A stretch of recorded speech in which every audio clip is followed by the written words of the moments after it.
मित्रांनो, जेव्हा शाहिद कपूरचा कॉकटेल 2 आज चित्रपटगृहात दाखवला जात होता, त्या दरम्यान श्रद्धा कपूरच्या एका मूवीचा टीजर दाखवण्यात आला आणि त्या टीजरच्या व्हिडिओ क्लिप्स एवढ्या व्हायरल झाले की फिल्ममेकरना त्याचा ट्रेलर ऑफिशियली युट्यूबवर रिलीज करावा लागला, कारण तो सिनेमा विठाबाई नारायणगावकर यांच्या जीवनावर आधारित होता.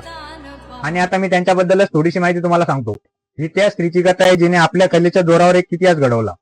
विठाबाई नारायणगावकर नाव एक, पण कर्तृत्वाचा इतिहास अनेक पिढ्यांचा. महाराष्ट्राच्या तमाशाच्या इतिहासात काही नावं अशी आहेत जी फक्त नावं नाहीत, ती एक पूर्ण परंपरा आहे. आणि त्यातलं सगळ्यात मोठं नाव म्हणजे विठाबाई नारायणगावकर. आणि लावणीला आपल्या कलेने एक वेगळी उंची मिळवून देणाऱ्या विठाबाई केवळ कलावंत नव्हत्या, त्या गायिका होत्या, नृत्यांगना होत्या, अभिनेत्री होत्या, कवयित्री होत्या आणि एक जबरदस्त तमाशा कलावंतही होत्या. पुरुष प्रधान अशा तमाशाच्या क्षेत्रात स्वतःची वेगळी ओळख निर्माण करणं सोपं नव्हतं. पण विठाबाईंनी परिस्थिती समोर हार मानली नाही. आपल्या आवाजाने, अभिनयाने आणि लावणीने आणि आपल्या दमदार व्यक्तिमत्वाने त्यांनी महाराष्ट्राच्या रसिकांच्या मनावर अक्षरशः राज्य केलं. म्हणूनच त्यांना तमाशाची राणी आणि लावणी सम्राज्ञी म्हणूनही ओळखलं जातं. त्यांच्या आयुष्यात संघर्ष होता, चढउतार होते, पण कलेवरचं प्रेम मात्र त्यांनी कधी कमी होऊ दिलं नाही.